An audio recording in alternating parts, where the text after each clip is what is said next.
Hello guys, welcome back to my channel শ্রাবণের সাথে। তোমরা কেমন আছো?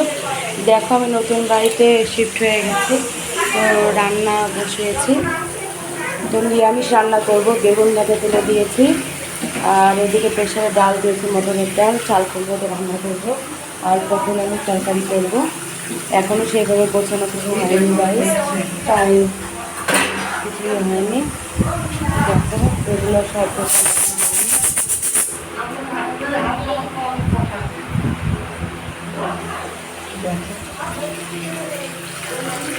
এগুলো সব নিরামিষের কড়াই, মানে চুলাটাই নিরামিষ। আমাদের গ্যাসের এখানে সিলিন্ডার রেগুলেটরটা কেনা হয় না, যার কারণে নিরামিষ করতে হচ্ছে। আর বাড়ি তো মা খাচ্ছে, শাশুড়ি আছে, শাশুড়িকে খাচ্ছে, আর আমি এদিকে রান্নাটা করছি। দুপুরবেলা খাওয়ার পাঠাতে হবে দোকানে, বাবা বাসায় আছে।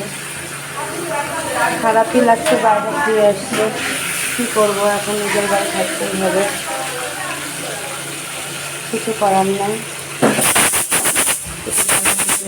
এত মনটা খারাপ লাগছে, বাড়িটা ছিলাম এত বছর ধরে, তখন চলে আসলাম। দেখো, এটা আমার রান্নাঘর।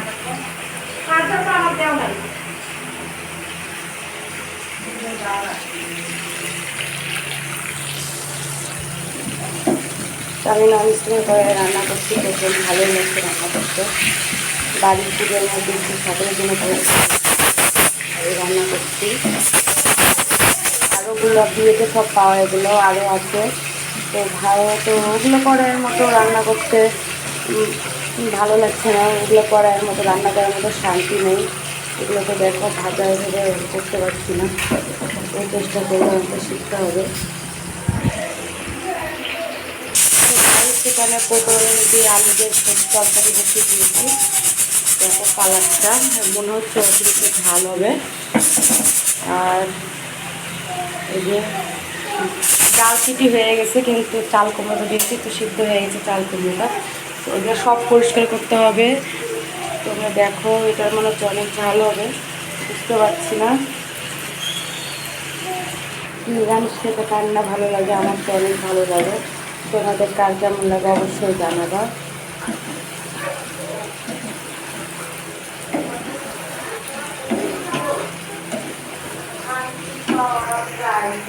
তো গাইস দেখো, আমার পটল আলুর তরকারি কমপ্লিট।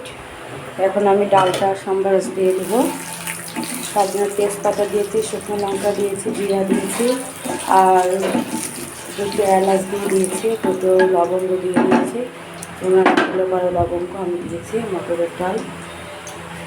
এদিকে ভাত বসিয়ে দিয়েছি।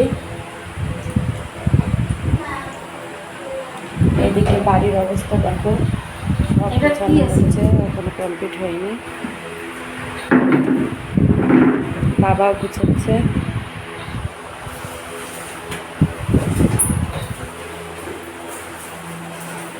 মটরের ডাল,